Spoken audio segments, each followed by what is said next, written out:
A new law that would make millions of workers in the U.S. eligible for overtime pay is set to go into effect next week, but now faces a cloudy future under the incoming Donald Trump administration. WSJ reporter Melanie Trottman joins us with details from Washington. Hi, Melanie. Great to see you. Hi. Thanks for having me. Melanie, so we know that Mr. Trump campaigned on the promise of rolling back business regulations. So could this law be a casualty? It absolutely could. We don't know for sure. The president-elect Trump hasn't said anything about this rule, but it's definitely, the buzz around Washington is that this rule is on a list that would be likely to be rolled back. Republicans have opposed the rule, so that kind of gives an indication of how Donald Trump might approach it. And aside from President-elect Trump, the law could face doom from the courts as well. Is that right? That's right. There are a couple of lawsuits that were filed, big lawsuits in the state of Texas. They're consolidated now. 21 states have filed suits. Most of those states are led by Republican governors. And then there's a coalition of more than 50 business groups that also filed suit. They're alleging that the rule exceeds the government's authority. The threshold is too high. The threshold is going to automatically, the threshold that will qualify people that determines who qualifies for overtime pay. They're saying it's too high and that, the regs should be rolled back. All right, so let's dive into those details a little bit. So this overtime rule was proposed by President Obama. And like you said, it would expand the number of workers eligible for overtime pay. Who would be eligible? Well, anybody who makes under $913 a week.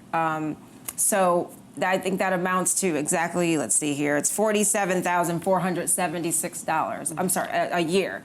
So basically, anybody who makes less than that will qualify for overtime pay. Right. And what you have are businesses saying, look, I have people who make in the low $30,000 range. They're salaried. They don't get overtime pay now. So they have a choice to make. Those businesses either have to raise those employees' pay to the new threshold or start paying them overtime for every hour that they work exceeding 40 hours a week. And is this rule really addressing people sort of in the front lines of retail and food service? What are the other industries that it's really would affect people? That's right.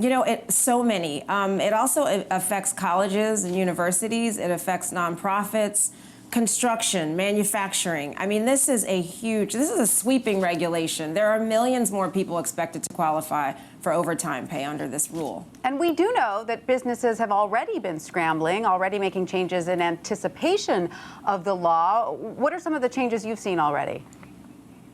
They have. My colleague Ruth Simon and I have a story today online, and it's all about this. We talked to many businesses. So there's an accounting firm that hired part-time workers for the tax season just to prepare so that his existing workers won't have to get paid, overtime as much. So some people are hiring part-timers. Another solution is there's a CEO of Fazoli's. It's a restaurant chain. His name is Carl Howard. I talked to him. Well, Carl has the company has 125 assistant managers, and they knew they couldn't afford to pay them as much as $47,000 a year, which is basically about what the new threshold is. These people make closer to the low $30,000 range a year. But he wanted them to keep working 45-hour weeks, which is what they do now.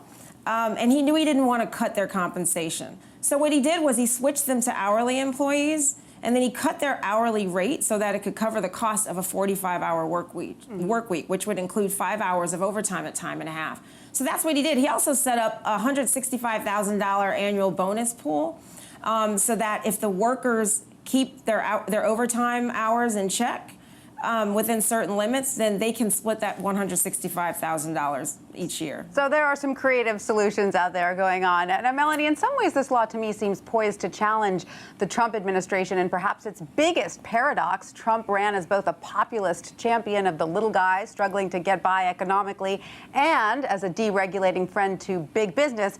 And sometimes you just can't have it both ways, right?